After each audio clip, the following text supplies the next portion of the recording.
อาเทรานุเทระครูบาสังฆเจ้าทั้งหลายจุตนจุองค์เจริญสุขเจริญธรรมบรรดาท่านพุทธศาสนิกชนพอออกไม่ออกศรัทธาทั้งหลายที่ได้สดับรับฟังธรรมะทางสถานีวิทยุกระจายเสียงพระพุทธศาสนาแห่งชาติและสังคมคลื่นเพื่อการศึกษาพระพุทธศาสนาในระบบ FM 104.50 เมกะเฮิรตซ์วัดฝ่ายหินมหาวิทยาลัยเชียงใหม่ทุกท่านทุกคนวันนี้เสียงธรรมพระธรรมจาริกวัดสลีโสดาพระอารามหลวงอัตมภาพท่านพระครูปัญญาสังฆการท่านพระครูพรหมินทร์ผู้ช่วยเจ้าอาวาสวัดสลีโสดาพระอารามหลวงพระธรรมจาริกได้มาพบท่านทั้งหลายในเมื่อค่ำยามเย็นวันนี้วันพุธที่28 เมษายนพระพุทธศักราช 2564 ช่วงนี้ตีนดอยสุเทพเจ้าวัดสลีโสดามีน้ำฟ้าสายฝนทะทางหลั่งลงมาตั้งแต่บ่ายโมงเป็นต้นมาถึงเมื่อค่ำนี้ก็ยังประปรายกันอยู่อากาศก็ชื้นก็เย็นบางครั้งก็หนาวเย็นศรัทธาญาติโยมทั้งหลายช่วงเจ้าก็เป็นมืดเป็นเคลิ้มมาตกเมื่อยามบ่ายตีนดอยอุชุบรรพตดอยอ้อยจ้างวัดสลีโสดาปากตังขึ้นวัดพระบรมธาตุเจ้าดอยสุเทพที่อื่นที่ไกลก็คงจะจุ่มจะเย็นเหมือนเดียวกันก็ขอให้จิตให้ใจเฮาได้จุ่มได้เย็นเหมือนน้ำฟ้าสายฝนทะทางลงมาฉโลมจิตฉโลมใจให้เฮาได้มีจิตใจที่เบิกที่บานในการกระวนกระวายในโรคภัยไข้เจ็บมาเบียดมาเบียนทั่วบ้านทั่วโลกและก็ตั้งจิตอธิษฐานให้มันลำงับกลับหายไปด้วยพลังจิตพลังใจอันตั้งมั่นของศรัทธาญาติโยมเฮาท่านทั้งหลายช่วงนี้เฮาก็อยู่วัดอยู่บ้านก็เป็นการปั้มเพ็งศีลปั้มเพ็งธรรมไปในตัวไหว้พระสวดมนต์ตั้งจิตอธิษฐานขอเอาอำนาจแห่งคุณพระรัตนตรัยได้ขจัดปัดเป่าภัยยะอันเป็นโรคภัยทั้งหลายนี้ให้ลำงับกามหายไปจากตนจากตัวจากบ้านจากเมืองจากโลกเท่านี้ไปแล้วก็ขอให้ได้อยู่สุขเกษมสำราญกันทั่วหน้าเฮาท่านทั้งหลายเปิ่นให้ยุดให้พักก็ได้ยึดถือโอกาสได้ฟังน้ำฟังธรรมปฏิบัติธรรมไปในตัวอยู่บ้านอยู่เฮือนจำศีลกินธรรมไปก็ได้บุญได้กุศลเนอะศรัทธาญาติโยมเข้ากรรมตัวเก่าเนาะปฏิบัติธรรมอยู่วัดเพื่อระงับโควิดก็จะได้เป็นอานิสงส์ถึงเปิ้นถึงเฮาตัววันนี้อาตมาภาพจะได้นำเอาพระราชธรรมมาเทศนาชาดกเรื่องเจ้ามโหสถเอามาเทศนาปั่นฝากให้พี่น้องศรัทธาเป็นธรรมานุสติลำลึกนึกถึงกุลแห่งพระราชธรรมแห่งพระพุทธเจ้าเป็นจาตกธรรมนิยายข้าวสารธรรมะเอามาปั่นมาฝากก่อนที่จะเข้าไปสู่เนื้อหาธรรมะก็จะมีสุภาษิตมาปั่นมาฝากพี่น้องในต้นรายการวันนี้ ได้นำเอาสุภาษิตในบทที่ว่าเป็นสุภาษิตล้านนาเมืองเหนือของเฮาในวันนี้ในบทที่ว่ากินจีนกึดเติงหาลูกกินดูกกึดเติงหาหมากินจีนกึดเติงหาลูกกินดูกกึดเติงหาหมาก็เป็นสุภาษิตที่ให้คำสอนว่าได้ดีแล้วอย่าลืมคนข้างหลัง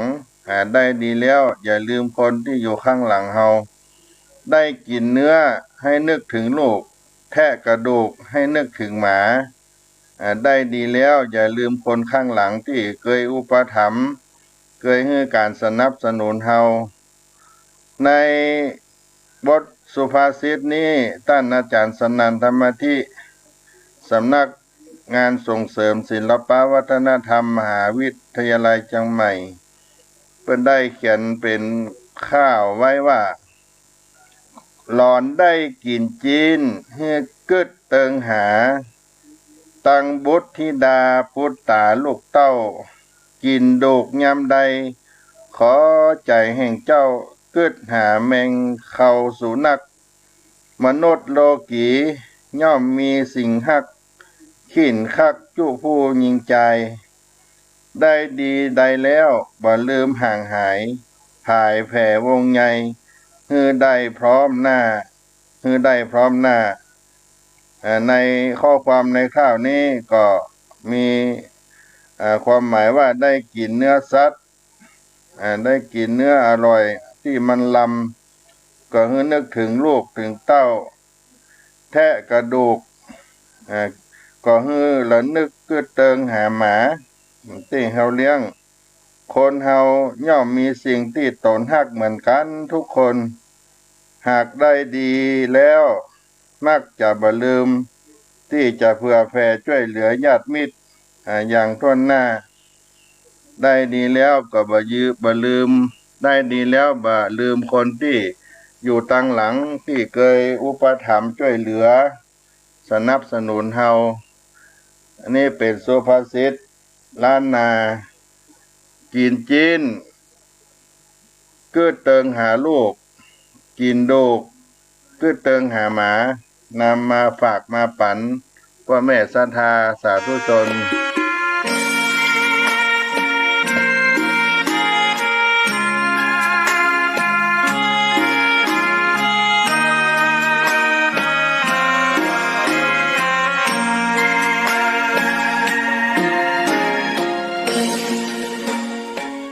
ลำดับต่อไปก็ขอน้อมเจิญศรัทธาสาธุชนทุกท่านที่ได้สดับรับฟังธรรมะในสถานีวิทยุ FM 104.50 วัดฝ่ายหินมหาวิทยาลัยเชียงใหม่ทุกท่านได้ไหว้พระยอกุลพระรัตนตรัยเป็นมังกละก่อนที่จะได้ฟังพระราชธรรมเทศนาสืบไปเนออะระหังสัมมาสัมพุทโธภะคะวาพุทธังภะคะวันตังอภิวาเทมิสวากขาโตภะคะวะตาธัมโมธัมมังนะมัสสามิสุปฏิปันโนภะคะวะโตสาวกสังโฆสังฆังนะมามิหันธรรมยังพุทธัสสะภะคะวะโตปุพพาคณมะการังกโรมาเสนะโมตัสสะภะคะวะโตอะระหะโตสัมมาสัมพุทธัสสะนะโมตัสสะภะคะวะโตอะระหะโตสัมมาสัมพุทธัสสะ นะโมตัสสะภะคะวะโตอะระหะโตสัมมาสัมพุทธัสสะ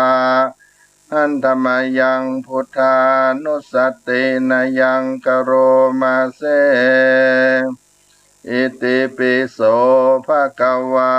อะระหังสัมมาสัมพุทโธวิจจาจารณะสัมปันโนสุขโตโลกาวิโตอนุตตโรปุริสะธัมมสาลเทสัทธาเทวะมนุสสานังพุทโธภควาติ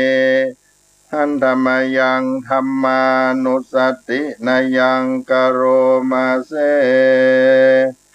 สวากาโตภควตาธัมโมสันติติโกอากาลิโกเอหิปัสสิโกโอปัญญิโกปัจจตังเวทิตาโปวินโยหิเตอันธรรมยังสังขานุสตินายังกโลมาเสสุปฏิปันโนภะคะวะโตสาวกสังโฆอุชุปฏิปันโนภะคะวะโตสาวกสังโฆญาญาปฏิปันโนภะคะวะโตสาวกสังโฆญาติตังสามีจิปฏิปันโนภะคะวะโตสาวกสังโฆญาติตังจัตตาริปุริสะยุกานิอัฏฐปุริสะปุกลาเอสะภะคะวะโตสาวกสังโฆอะหุนยโยปาหุนยโยตัคขินยโยอัญจลิกาลนิโยอนุตตรังปุญญเขตังโลกัสสาติ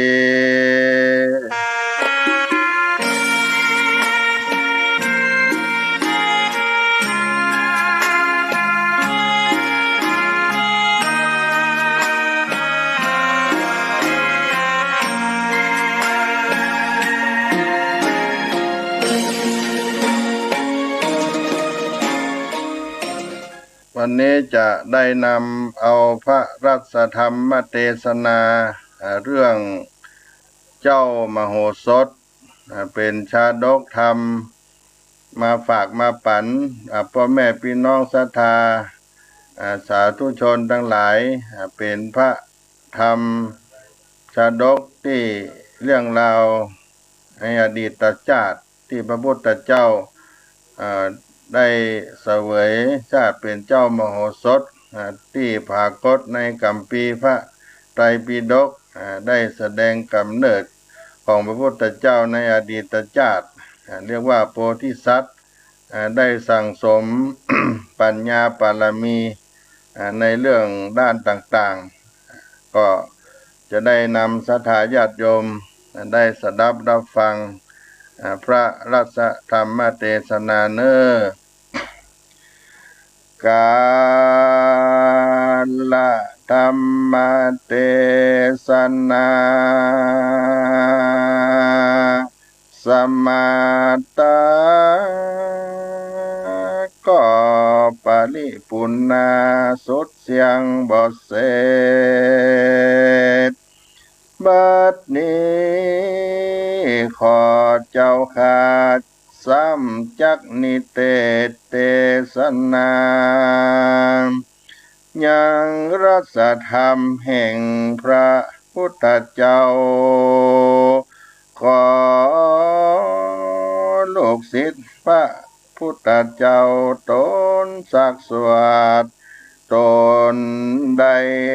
ขึ้นธรรมัสเกี่ยวเทศนาธรรมแห่งพระองค์คำโต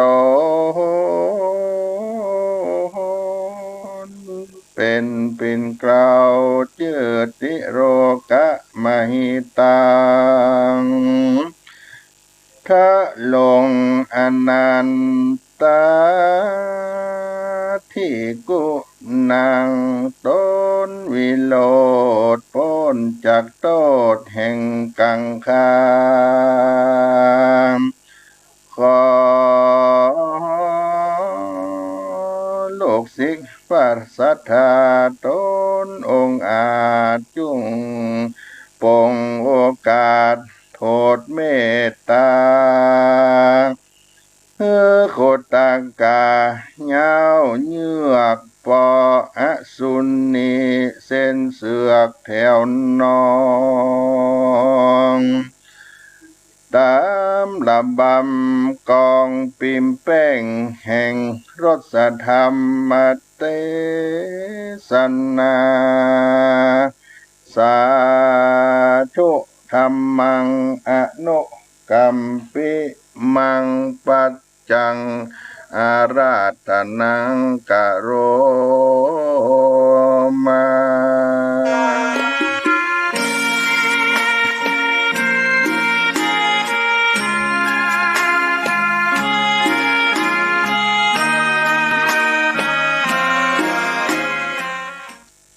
นะโมตัสสะภะคะวะโตอะระหะโตสัมมาสัมพุทธัสสะนะเมโตกัจจินโนโหมังอโนวิจจวินโยพรหมจาลีสีลาโตนะโอปาวาลันเตเตปัมปะจินเตนะอาภินหังปัจจเวกตัมปังภิกขเวโดลาภิกขุทั้งหลายปางเมื่อพระตถาคตได้เกิดมาเป็นคนในวัฏสงสารโลกนี้วันนั้นก็ภากฏชื่อนามวิเศษว่ามโหสถวันนั้นแลชาติอันเกิดมาเป็นเจ้ามโหสถวันนั้นอันว่ากูผู้นี้อนุวิจจวินโยก็มีปัญญาอันเฉลียวฉลาดมากนักหาปุกละผู้ใดจากมาเพียบเทียมบ่ได้สักผู้สักคนโอปวารันติก็สมัทธาเพื่อแก้เปสนาปัญหาอันร้อยปันในขณะยามเดียวหนึ่งก็มีแล้วอธิบายว่าดังนี้ในขณะยามนั้นอันว่ามหาสัตว์เจ้าเกิดมาจากท้องแม่มันดาวันนั้นยังมีมหาพรหมเกิดมาเป็นสหายแห่งมหาสัตว์เจ้าแต่ก่อนแล้วก็เอายาทิพย์มาใส่ไว้ในมือมหาสัตว์เจ้าคือว่าเจ้ามโหสถผู้นั้นแลตัสมิงคันเนในขณะยามนั้นเมื่อเจ้ากุมารออกจากท้องแม่แล้วนั้นคนทั้งหลายก็หันมาหาพรหมตนนั้นก็ใส่ชื่อว่าเป็นมหาสัตว์เจ้าก็กำเอาญาทิพย์ออกมาจากท้องแม่ดังอันแล้วมหาสัตว์เจ้าเกิดมาปางนั้นมีกุลวิเศษมาโดยญาติอันแลคนตั้งหลายอันเกิดมาในเมืองวิเตหราชนคร ตั้งหลายตั้งมวลนั้นผู้เกิดเป็นเปียที่โรกาอันใดก็ดีมหาสัจเจ้าก็ฮือกินยังยาติบอันนั้นก็หายยังเปียที่ตั้งมวลอันบังเกิดเกินฝูงนั้นก็หายไปในขณะยามเดียวนั้นก็มีแล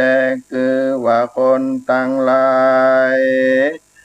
อันเป็นหูหนวกตาบอดเป็นเปียเป็นง่อยตั้งมวลนั้นกันว่าได้กินยาติบอันนั้นก็หายไปในบัดเดียวนั้นก็เกิดเป็นอันดีอันงามยิ่งกว่าเก่านั้นแลโปธิสัตโตส่วนมหาสัจเจ้าตนชื่อว่าเจ้ามโหสถตนนั้นก็มีปัญญาไว้ยิ่งนักยิ่งกว่ามหาพรหมตนมีปัญญานั้นแลสัพพะตั้งมวลมีตนว่ายิงธนูและคืนเสาจ้างดาบและไต่เชือกนางและบิดเบี่ยงคืนและจ้างดาบและฟ้อนอยู่เหนือปลายหอกและเหนือเสบียงวายบิดเบี่ยงวายบิดเบี่ยงกิ่งไปมาเหนือเชือกเสบียงวายก็ได้จุอันบ่มีเศษสลอดสังอันแต่แลปุณาติวาเสในกาละเมื่อวันลุนมานั้นมหาสัจเจ้าคือว่าพระนอนเอามโหสถก็มาล่ำเปิงดูโดยปัญญาแห่งตนว่าอาหังอันว่ากูนี้ปปปาทิเตนะอภินหังปัจจเวกิตัมปังโกก็จักบวชเป็นพระฤาษีอยู่ในดงรีป่าห้วยที่ผาลิงจ้อยดงนากลางหิมวันตาเถื่อนทองอยู่เป็นหมู่เพื่อนป้องสัตตาก็จักเป็นโศกนานายิ่งลำการว่ามหาสัจเจ้าคันนิงสันนั้นแล้วพระนอแก้วสัมพิจารณาไปหลายเนื่องว่าการอันเล่นม่วนสนุกและชื่อว่าเจ้าละสีตั้งหลายฝูงนั้นอันถ้าลงศีล8ศีล10นั่นก็เตียนย่อมรักเมตตาภาวนาอยู่ในอรัญญาปากวง ได้อยู่เสพสังสงัดใจบ่มีภัยญาอุบาทจากเต่งเราราจะหิงสาเว้นจากกามกุณหาอันเป็นเครื่องตามจ้าสามานจริงจากใดพ้นจากโอคะสงสารเข้าสู่นิพพานแต่ดีเลเหตุดังนี้กูจักไปบวชเป็นฤาษีแต่แลการว่าเจ้ามโหสถพิจารณาล่ำเปิงดังนั้นแล้วก็เข้าไปไว้ยังพ่อแม่เล่าอาการปิตตามารดาเพื่อปงอาจญาอนุญาตแก่ลูกรักไปบวชเป็นฤาษีอยู่ในดงลีห้วยหาดก็มีแลอาทานในกาละยามนั้นส่วนอันว่าพ่อแม่พัญญาตั้งสองก็มีใจมองมนเศร้า อันลูกเต่าจากนี้ไปบวชเป็นจีไพรอยู่กลางกีรีห้วยหาดอยู่กลางพนาไลดาวป่าส่วนปิตามันดาทั้งสองหายเศร้ามองโศกเศร้าแล้วก็อนุญาตลูกแก้วพุทธาปงอนุญาตลูกเต่าได้เข้าสู่ปัปปาจกรรมคนตั้งหลายได้รีบผ่านภายตกแต่งตั้งผ้าย้อมฝาดสีเหลืองเป็นเครื่องปริขานแก่เจ้ากุมารนอนเอาส่วนตนมหาสัจเจ้ามโหสถนั้นพญาตั้งสองนั้นเป็นพ่อแม่ก็อนุญาตนุ่งผ้าย้อมฝาดอันจักเป็นเชื้อชาติอรหันตาตั้งหลายแล้วเฉพาะนาเข้าสู่ป่าไม้หิมพานต์ไปโดยตนเองเดียวไปบวชในศาสนาแห่งพระพุทธเจ้าอันมีเจ้าละสี่ฝูงก่อนนั้นก็มีแล่นนาตาปีอันส่วนว่าเจ้าละสีตั้งหลายฝูงไปบวชอยู่ก่อนนั้นก็รู้ว่ามหาสัจเจ้าตนมีปัญญาออกมาบวชเป็นละสีดังอันเขาก็มาอุปถากมหาสัจเจ้าโดยลูกไม้หัวมันน้ำกินน้ำใจต่างๆก็บ่มีก็บอกมหาสัจเจ้าได้เอามาโดยตนสักอันก็มีแลส่วนว่ามโหสถพระมหาโพธิสัตว์เจ้าก็ถ้าหมวดกล่าวไว้เป็นจดาแล้วก็มาปั้มเลินเมตตาภาวนารักษาศีลจำเริญยังพรหมวิหารตั้งสี่อยู่ใจอยู่มาบ่นานเต้าใดมโหสถเจ้า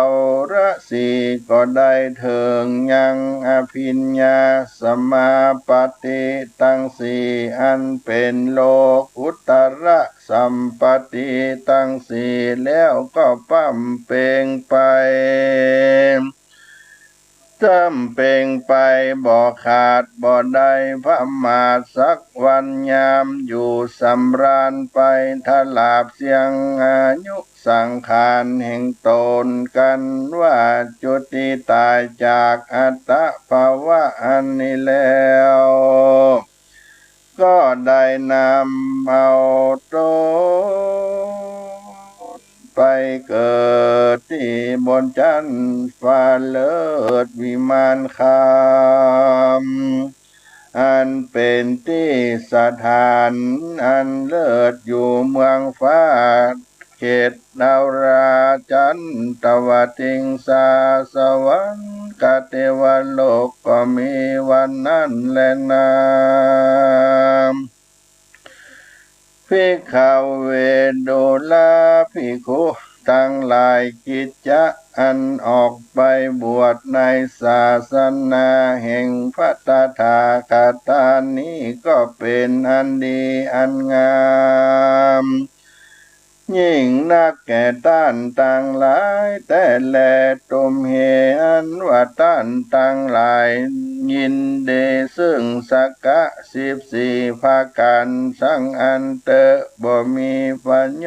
ชนะแก่นักบวชเตียนย่อมมือโตดไปโลน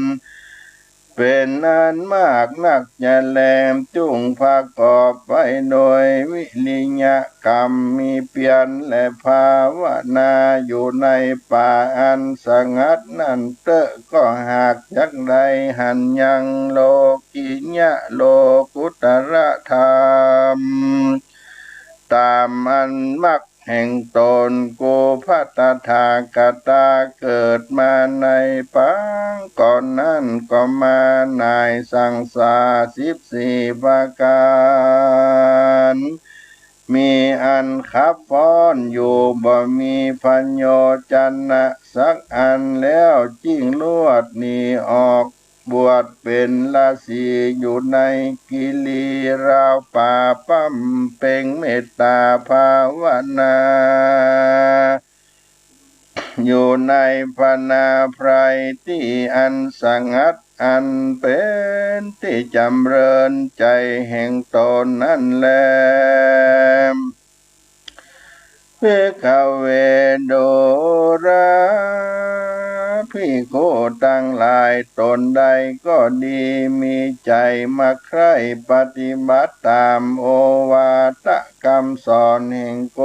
ตถาคตดังอันจงประกอบไปโดยเปลี่ยนและหือลำเปิงดูโพจังกาตัง7ประการจุวันจุยามแดดเตสติโพจังกะอันหนึ่งคือมีสติอันใส่ใจเข้าสู่กรรมฐานมันคงดีนักอาจจะเหือรู้เหตุลัดแจ้งลักษณะอันงามและสัจธรรมตั้งสีและธรรมวิจัยญาสัมโพจังคะอันหนึ่งคือว่ามีปัญญาลำเปิงหันแจ้งยังสภาวะธรรมตั้งหลายเหตุใดทลัดรู้ยังลักษณะตั้งสามและสัจธรรมตั้งสี่นั่นแลวิริยะสัมโพจังกะมีเปลี่ยนมากอันเข่งนักเป็นเหตุใดทลัดหูรักณะตั้งสามและสัจธรรมตั้งสี่นั่นแลปิติสัมโพจังโกอันหนึ่ง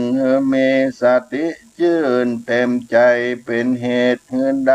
รู้ยังลักษณะตั้งสามและสัจธรรมตั้งสี่นั่นแลปัสสัทธิสัมโพจังโกอันหนึ่งคือว่ามีใจลำงับกิเลสธรรมมันอ่อนละเอียดสุขุมานเป็นเหตุรู้แจ้งยังลักษณะตั้งสามและสัจธรรมตั้งสี่สัมโพธิโพจังโกอันหนึ่งว่าอุเปกขา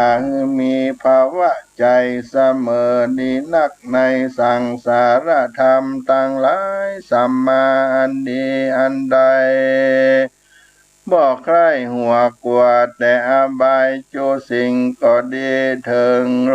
กุตลาสุขนั่นแลเป็นเหตุใดทลัดหูยังลักษณะตั้งสามและสัจธรรมตั้งสี่นั่นบ่อยากจะเล่นนาโสภิกขุอันว่าภิกขุตนนั้นก็หากเป็นอริยะตนหนึ่งและเป็นตนประกอบไปโดยวิริยะแลก็มักว่าวิริยะกุลแห่งพรหมจา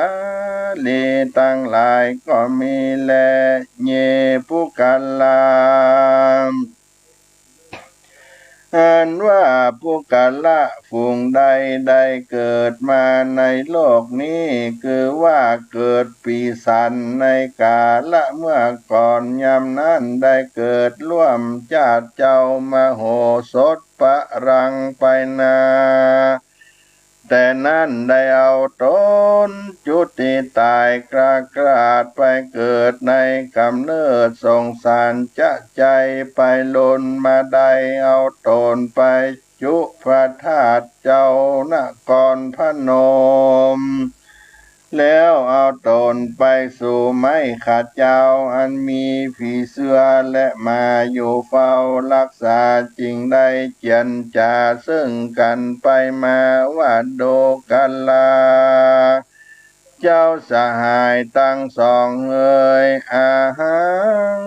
อันว่าข้าก็กลัวภัยยะอุปตวะกังวลเพียทิมาบังเกิดในตนตัวหิงคาจิงขออำลาเกือตั้งสองไปจุติในกำเนิดแห่งคนตั้งหลายไปลุนคาจักหาเครื่องปูจามาฮือแก่เจ้าตั้งสองว่าอันแล้วก็ได้นำเอามาปฏิสนที่เกิดในกำเนิดกับพระต้องแม่แห่งตนได้เกิดมาเป็นคนหญิงชายตั้งหลายนี่แลอุตตมาตานังอันว่ายอดตาลแห่งตนได้สร้างธรรมมโหสถเป็นธรรมจาตาเป็นตาลจุงได้สร้างกำแพง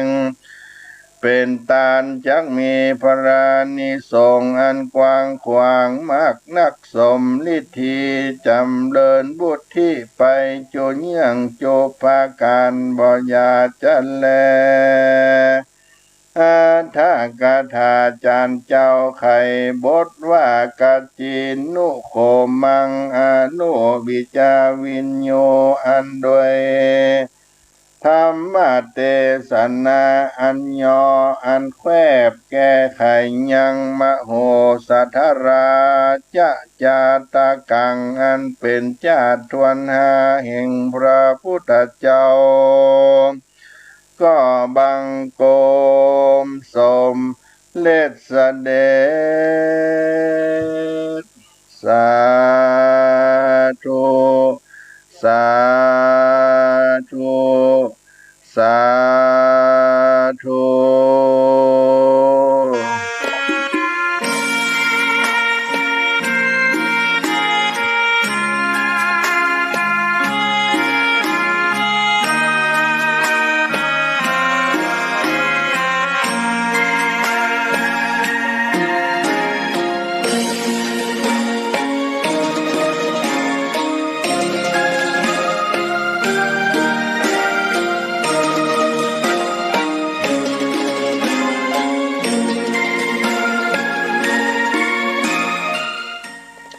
ศรัทธาสาธุชนพุทธบริษัทท่านทั้งหลายได้สดับรับฟังพระธรรมเทศนาเรื่องเจ้ามโหสถอันเป็นธรรมจาตาผู้เกิดปีสันปีวอกเปิงลิงเปิงวอกในธรรมจาตานี้ผู้ที่ได้ตามธรรมจาตาได้เกิดร่วมเจ้ามโหสถได้นำเอามาเทศนาเพื่อเป็นมังคละเมื่อค่ำยามเย็นให้แก่มหามุลศรัทธาทั้งหลายและก็เป็นธรรมจาตาผู้ที่เกิดปีสันปีวอกเปิงลิง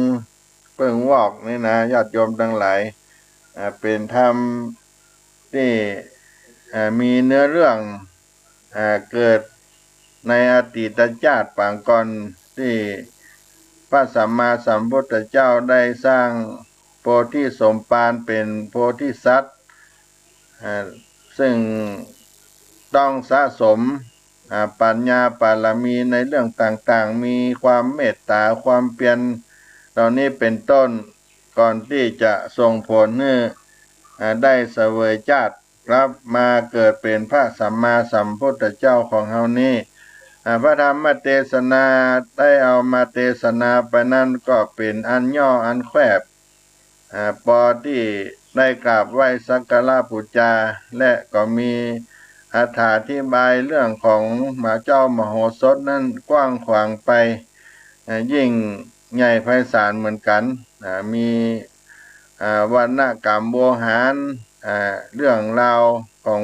เจ้ามโหสถเป็นผู้มีปัญญาเป็นพระโพธิสัตว์ชาติที่5ในตัสสชาติก็มีเรื่องราวที่จะอธิบายให้ญาติโยมว่ากาละครั้งหนึ่ง ซึ่งเมื่อมามีพระราชสำนักของพระเจ้าวิเตหะในเมืองมิถิลามีราชบัณฑิตอยู่4 คนคือเสนกะปุกกุสะกามินตะและวิเตวินตะมีบ้านอยู่ที่ประตูเมืองทั้ง4 ทิศคราวนั้นพระโพธิสัตว์เกิดมาเป็นบุตรของสิริวัฒกะเศรษฐีและนางสุมาณาเทวีในหมู่บ้านนั้นตั้งอยู่ทางวันตกกับทางทิศตะวันออกบ้านนี้ตั้งอยู่ทิศตะวันออกของเมืองมิถิลาในวันถือปฏิสนธิครรภ์เข้าข้าพระแม่นั้นพระราชาเจ้าทรงสุบินคือฝันว่ามีมุมสนามหลวง4 มุมมีกองเพลิงใหญ่เต้ากับกำแพงเมือง4 กองในต่ำกลางมีกองไฟเต้าหิ่งห้อย1 กองแต่ว่ากับสว่างสวัยนักกว่ากองเพลิงกองไฟทั้ง4ที่เกิดขึ้นทั้ง4 กองนั้นโหราจารย์หลวงก็ได้ตามนายว่าจักมีบัณฑิตคนสำคัญมาเกิดในเมืองนี้คือมโหสถกุมารได้แสดงความเป็นบัณฑิตตั้งแต่7 ขวบได้มาเกิดในเมืองนี้จะได้แสดงความเป็นบัณฑิตผู้รู้ตั้งแต่อายุได้7 ขวบเท่านั้นมีความสามารถออกแบบสร้างศาลาให้ประดับประดาตกแต่งศาลาพร้อมกับปลูกไม้ดอกไม้ประดับได้และก็ได้แสดงความอัจฉริยะในสติปัญญาหลากหลายนานาประการได้แก่แสดงวิธีได้จริงเอาจิ้นเนื้อจากปากเหยี่ยวที่บินอยู่บนฟ้าได้ในตัดสินคดีการแย่งเป็นเจ้าของงัวได้ตัดสินคดีว่าด้วยการแย่งกันในเป็นเจ้าของสร้อยสังวาลประดับเป็นต้นตลอดจนถึงได้แก้ไขปัญหาต่างๆที่พระราชาได้ทดสอบปัญญาของท่านด้วยวิธีการต่างๆจนเป็นที่พอพระทัยพออกพอใจแก่พระราชาเมื่อพระราชาได้ทดสอบปัญญาของเจ้ามโหสถหลายครั้งจนเป็นที่พออกพอใจเปิงพระทัยแล้วก็มีให้รับสั่งให้ไปเข้าเฝ้าและก็ทรงรับเจ้ามโหสถเข้ารับราชการทำงานอยู่ใน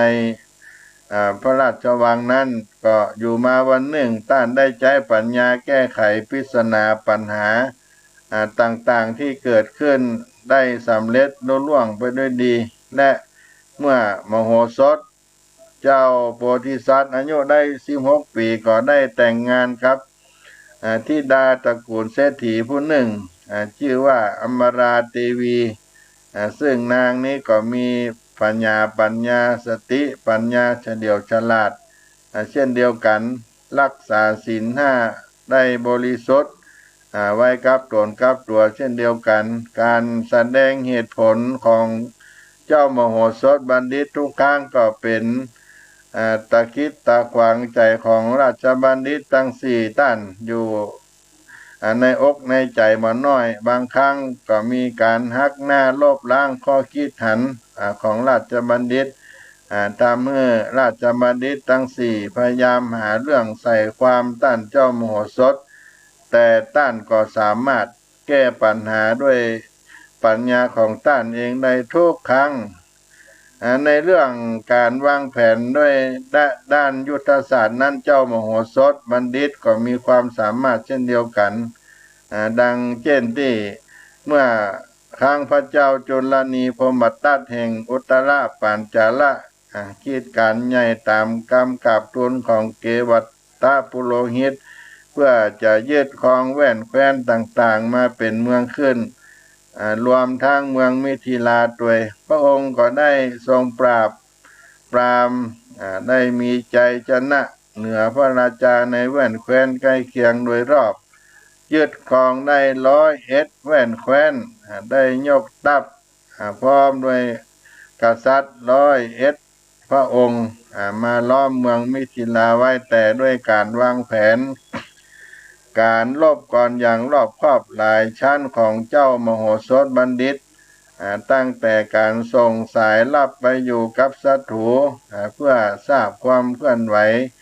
จนถึงการได้ใจกุศโลบายต่างๆเพื่อให้เข้าเพื่อให้ข้าศึกนั่นบ่อาจตีเมืองมิถิลาได้แถมยังถูกทหารและเมืองมิถิลาตีแตกกระเจิงจนทำให้กษัตริย์101หัวเมืองพระองค์101พระองค์พร้อมนักรบเสียขวัญหนีเอาตัวรอดไปและด้วยความสามารถในเชิงการทูตที่ยอดเยี่ยมยังทำให้พระเจ้าวิเตหะกับพระเจ้าจุลนีพรหมทัตมาผูกมิตรไมตรีกันได้เมื่อพระเจ้าจุลนีพรหมทัตยอมยกพระธิดาของพระองค์เมื่อเป็นมเหสีของพระเจ้าวิเตหะแล้วตามแผนการของเจ้ามโหสถบัณฑิตต่อมาเมื่อพระเจ้าวิเตหะสวรรคตพระโอรสของพระองค์ก็ได้ครองราชสมบัติแทนพระเจ้าจุลนีพรหมทัตทรงมีพระประสงค์ให้เมืองของพระองค์มีบัณฑิตอย่างมโหสถพ่องก็จึงขอให้เจ้ามโหสถบัณฑิตมาอยู่ที่เมืองของพระองค์มโหสถะเจ้ามโหสถบัณฑิตก็จึงกราบทูลลาพระเจ้ากรุงมิถิลานครไปรับตำแหน่งปุโรหิตะในราชสำนักของพระเจ้าจุลนีพรหมทัตและก็อยู่ด้วยความผาสุกจนหมดสิ้นอายุขัยของตนไปเจ้ามโหสถจาดกนั้นมีสาระสำคัญก็คือเจ้ามโหสถนั้นมีชาติกำเนิดเป็นของบุตรเศรษฐีชื่อสิริวัตกะและนางสุมนาเทวีแห่งเมืองมิถิลาเหตุที่ได้ชื่อว่ามโหสถก็เพราะเมื่อแรกเกิดนั่นคือทารกน้อยได้ถือยาวิเศษที่พญาอินตานั้นได้เอามาปั่นให้พญาอินตาที่ราชเจ้าได้เอายาทิพย์ให้ติดตัวเจ้ามโหสถซึ่งต่อมาก็ได้มารักษาคนเจ็บไข้ได้ป่วยได้ผลอย่างน่าอัศจรรย์ยิ่งนักมันเป็นยาทิพย์ที่พญาอินตาเอามาให้กับเจ้ามโหสถเด็กน้อยที่เกิดมาในชาติกำเนิดของท่านที่ได้เป็นมโหสถและความสามารถของเจ้ามโหสถนั้นได้แสดงสติปัญญาอันเฉียบแหลมตั้งแต่เป็นเด็กน้อยจนถึงวัยหนุ่มได้ช่วยแก้ปัญหาข้อพิพาทให้เพื่อนบ้านด้วยสติปัญญาอันฉลาดรวมทั้งถูกพระราชาได้ทดสอบการใช้ปัญญาแก้ไขปัญหาต่างๆซึ่งเจ้ามโหสถสามารถทำได้โดยดีทุกประการก็มีข้อสรุปว่าที่ท่านมีความสามารถนั้นในการสร้างศาลาที่ภาคคนเดินทางก็โดยระดมทุนจากละอ่อนซึ่งอยู่ในวัยเดียวกันทั้งนี้เจ้ามโหสถก็เป็นคนออกแบบได้ควบคุมการก่อสร้างจนสำเร็จและอีกข้อหนึ่งการตัดสินข้อพิพาทการลู่งัวกันชิงงัวกันมีชาย2 คนมีความอ้างเป็นเจ้าของงัวตัวเดียวกันและก็ให้เจ้ามโหสถช่วยตัดสินเจ้ามโหสถสอบถามถึงเรื่องอาหารที่งัวกินเจ้าของตัวจริงบอกว่าให้กินหญ้าเจ้าของตัวปลอมบอกว่าให้กินแป้งกินงากินขนมนมเนยเมื่อเจ้ามโหสถได้ให้งัวกินยาครับจนออกมาให้หมดก็กลายเป็นหญ้าซึ่งทำให้การตัดสินครั้งนั้นว่าใครเป็นเจ้าของตัวจริงเจ้าของตัวจริงได้บอกว่างัวตัวนั้นได้ให้อาหารนั้นเป็นหญ้าก็เป็นการสอนให้คนที่ได้ บ่ให้มีการโคดกองกันให้ได้นับถือศีลห้าเป็นนิจศีลอยู่กับตนกับตัวไปและก่อนในเชิงการตัดสินกรณีลูกกันชิงบุตรกันมีแม่หญิง2 คนลูกละอ่อนน้อยผู้หญิงได้โดยก่อต่างที่อ้างความเป็นแม่ของละอ่อนมโหสถก็ใจพิธีพิสูจน์ด้วยให้ยิงตั้ง2ใจกำลังลูกละอ่อนทำให้เด็กน้อยนั้นก็ร้องร่ำให้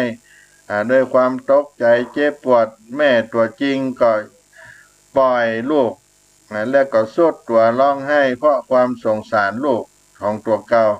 เจ้ามโหสถก็จึงตัดสินว่ายิงที่ใจอ่อนปล่อยมือลูกของตนซึ่งทารกนั้นเป็นลูกของตัวเก่าผู้เป็นแม่ที่แท้จริงก็สงสารลูกใจปัญญาแก้ปัญหาให้พระราชาชื่นชมว่าแม่นั้นผู้ฮักลูกก็สงสารลูกก็ปล่อยลูกไปแม่ตัวปลอมนั่นก็ลูกของแม่ตัวจริงนั้นไปนี่ก็เป็นการตัดสินที่ให้ชมเชยในความสามารถของพระเจ้าวิเทหกษัตริย์แห่งเมืองมิถิลาได้ทดสอบปัญญาภูมิปัญญาของเจ้าโมโสสหลายครั้งเช่นได้พิสูจน์ว่าไม้ตะเคียนข้างใดเป็นต้นข้างใดเป็นปลายมโหสถก็ก็ย่อนไม้ตะเคียนนั้นลงไปในน้ำข้างต้นนั้นก็นักก็จมลงน้ำไปก่อนนั่นก็ถือว่าเป็นต้นของไม้เหล่านี้เป็นต้นเจ้ามโหสถนั้นได้รับตำแหน่งเป็นราชบัณฑิตประจำสำนักได้แสดงสติปัญญาแก้ไขปัญหาต่างๆในการบริหารราชการแผ่นดินของเจ้าวิเทหะด้วยดีมาตลอดได้ใช้ปัญญาแก้ไขในสถานการณ์ขับขันช่วยบ้านช่วยเมืองจากการควบคุมของข้าศึกศัตรูได้หลายครั้งทำให้เจ้ามโหสถเป็นที่โปรดปรานของพระราชาเป็นยิ่งนักในจาตกธรรมชะตาปีเกิดปีสันปีวอกปีลิงนี่หรือว่าเรื่องของมโหสถเจ้านี้ก็ให้สอนรู้ว่าผู้มีปัญญาก็เพียบพร้อมไปด้วยคุณธรรมย่อมตกน้ำบ่ไหลตกไฟบ่ไหม้คิดทำสิ่งที่เป็นประโยชน์สุขแก่ปวงชนนี่เป็นสำคัญเฮาได้สดับรับฟังธรรมะเจ้ามโหสถก็คือสิ่งที่เฮาได้ประโยชนะก็จะได้มีเป็นผู้มีปัญญาพร้อมด้วยคุณธรรมย่อมได้รับความชมชื่นยินดีของมหาชนและก็ทำตนมีความสุขความเจริญในการดำเนินชีวิตอันที่สองนั้นคุณธรรมนั้นก็เป็นผู้มีเมตตาปรารถนาดีต่อผู้อื่นบ่เบียดเบียนทำร้ายผู้อื่นทำให้ผู้อื่นนั้นที่ได้รับความเดือดร้อนและคิดจะทำสิ่งที่เป็นประโยชน์ต่อส่วนรวมสืบไปผู้ที่เกิดปีสันปีวอกปีลิงตามพรหมจาร์นี่ก็คือได้ไปไหว้พระธาตุเจ้านครพนมซึ่งเป็นพระธาตุเจ้าประจำปีเกิดและก็ได้สร้างธรรมจาตาเจ้ามโหสถเป็นตาลเป็นยอดตาลและก็สร้างกำแพงเป็นตาลก็จักได้สมฤทธิตามกรรมปรารถนาของเจ้าจาตาผู้เกิดปีสันปีวอกปีลิงอาตมาภาพได้นำเอามาฝากมาปันเพื่อเป็นบรรณาการให้เกิดความจุ่มเย็นร่มเย็นเป็นสุขกับศรัทธาทั้งหลายในเมื่อค่ำยามเย็นในวันนี้ก็ขอความผาสุกบังเกิดขึ้นกับท่านทั้งหลายและก็ท่านทั้งหลายที่ได้เกิดปีวอกปีสันปีลิงก็ขอให้ได้รับอานิสงส์ปีนี้ตัวในใต้รายการวันนี้ก็ขอเชิญศรัทธาทั้งหลายได้ไหว้พระบรมธาตุเจ้านครพนมโดยพร้อมกันปันนะกีริสมิง ปปเตมหากัสสะเปทะปิตังพุทธารังกาตุสิโตนะมามิโตละโตปันนากิลิสมิงปปเตมหากัสสะเปทะปิตังพุทธารังกาตุสิโตนะมามิโตระโตปันนากิลิสมิงปปเตมหากัสสะเปทาปิตังพุทธรังกโตสิโตนะมามิโตละโตก็ขอความผาสุกจงบังเกิดมีแก่ท่านทั้งหลายทุกท่านทุกคนในเมื่อค่ำยามแรงในวันนี้เสียงธรรมพระธรรมจารีกก็ขอล่ำลาสาธุชนไปไว้เพียงเท่านี้ก่อนก็ได้พบปะกันในครั้งต่อไปจัตตารโอธรรมาวทันติอายุวันโนสุขัง